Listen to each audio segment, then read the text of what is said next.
Alright, good evening everyone. My name is Benjamin and welcome to this video.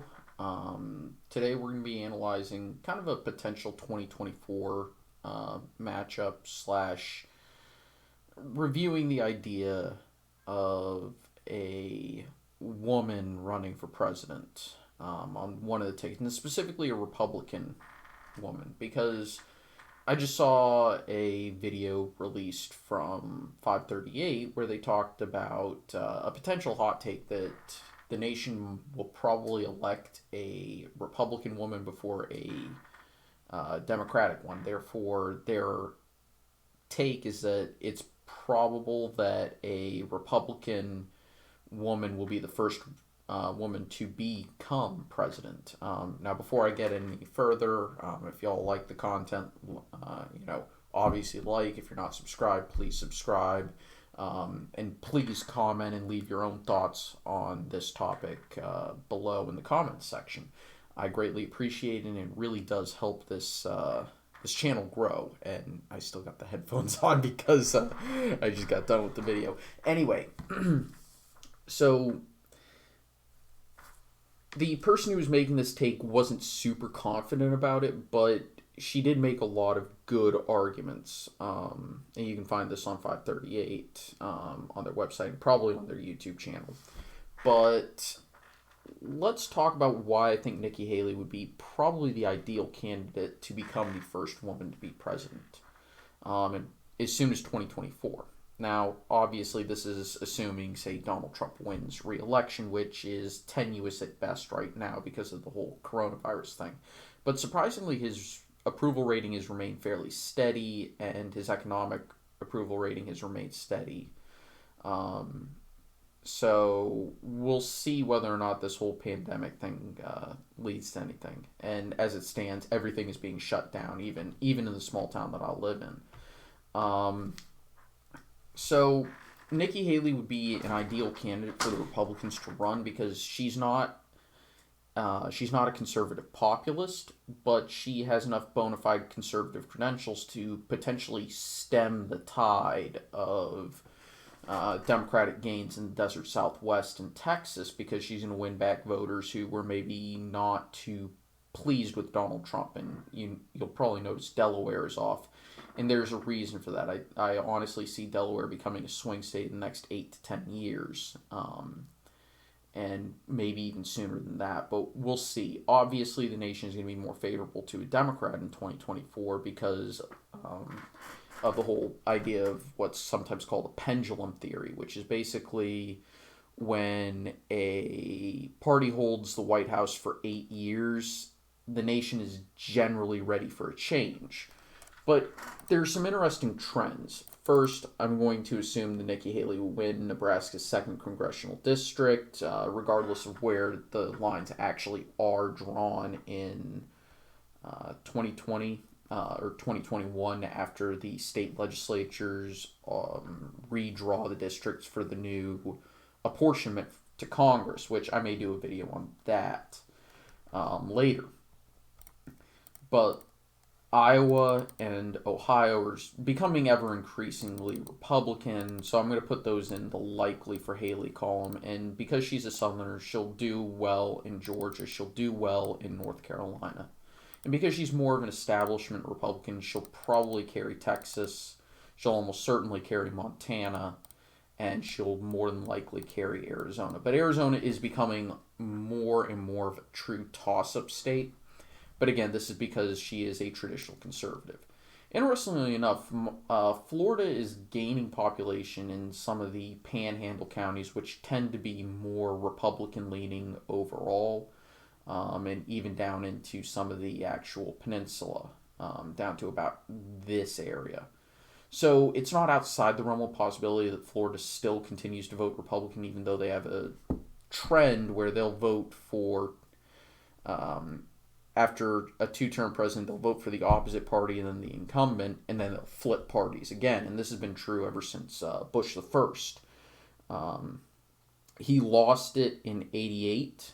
He lost the state of Florida in 88, but he won it in 1992 despite losing the election. Florida just likes incumbents, and then they like to flip parties. So there's a potential, but and I'll go ahead and tilt it towards the Democrats just because that makes the most sense. And Delaware, I'll put in the likely column for the Democrats. Maine's second congressional district might be becoming more red, and I think it is, but I just don't have enough information on that particular part of the nation. I have still yet to visit Maine to see what types of people inhabit the state as a whole. So for now, I'm just going to lean it towards her and lean the statewide vote, the at-large vote in Maine, towards the Democrats, especially with ranked choice. I think it's more likely than not that Democrats are going to benefit from that, even though I'm generally in favor of ranked choice and single transferable vote, or as sometimes it's called, instant runoff. I actually think Wisconsin is becoming more of a red state, similar in vein to Ohio, in that it's becoming less and less possible for Democrats to win statewide. We saw this in 2018 in a wave year. The Republicans ran a very weak candidate for the Senate in Vukmer, and Scott Walker only very narrowly lost his reelection campaign to Evers, and there was a lot of Democratic money being poured into that particular race. A lot of national money being poured into that, and that governor's race was highly nationalized. So there's that. I think Virginia is becoming increasingly a lost cause, but if there's anybody who could potentially win it back, at least a lost cause for Republicans. If there's anyone who could potentially win the state back, it would be Nikki Haley. But again, after a two-term Republican presidency in the form of Donald Trump, I don't think that's as likely. Michigan and Pennsylvania, I think Pennsylvania, Philly just can't outvote the rest of the state anymore, and counties like Erie and Allegheny are becoming less Democratic as a whole. Sure, Center County, where I believe that's the University of Pennsylvania or Penn State, I can't remember which, is located. It's going to continue to vote blue because it is a college town. The Pennsylvania and basically everything outside of Philadelphia and I believe Delaware County are trending towards the Republicans. So I don't think it's unlikely to say that the Republicans should be favored in the future, but again, after a two-term Republican presidency, that's going to be it's going to be a lot harder of a task because people do get tired of incumbents or of the incumbent party after two terms. But again, I think the trends are generally favorable to the Republican Party. And I have 2024 as the year where it should be favored even under a situation like what we're talking about. So I'm going to go ahead and give that vote to Nikki Haley. New Hampshire is, of course, a perpetual swing state, but they're more likable towards more establishment, more traditional Republicans than they are to in what's sometimes known as compassionate conservatives. And somebody like Nikki Haley is actually surprisingly charismatic. But again, after a two-term Republican presidency, I think it's not unfair to say that the Democrats could win it.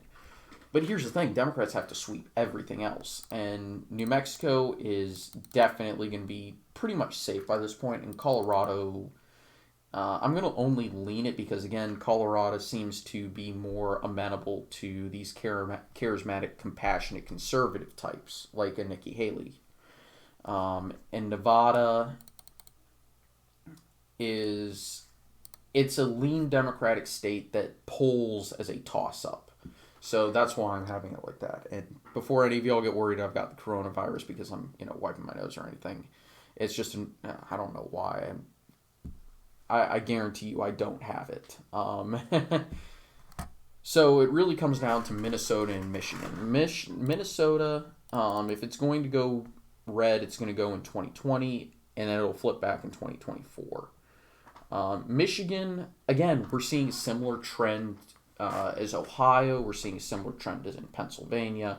We're seeing a similar trend as in Wisconsin and Iowa, that it's just becoming slightly more red. And again, 2024 would be the first time I'd favor it under normal circumstances, generic Republican versus generic Dem. And I'm not entirely sure how to call this, so I'm going to leave it as a toss up because I can see arguments that Nikki Haley could win it. Again, compassionate conservative, Michigan's becoming more and more red. We saw that in John James' overperformance in the Senate race in 2018. I think he beat his poll numbers by about 3 to 4%, maybe even 5, against a very popular incumbent in Debbie Stabenow. And of course, he's polling extremely well against Gary Peters. And if he beats his polling performance, he should probably win that state, especially if Donald Trump is carrying the state in the presidential election. So I'll leave that one up to you, the viewers. And I'm going to go ahead and end this and say thank you all for watching. I hope you all enjoyed. I'll see y'all next time. Take it easy. Have a nice day. And enjoy this quarantine situation with the coronavirus. And please, for the love of God, everybody stay safe. Don't panic. And all that stuff. Bye-bye.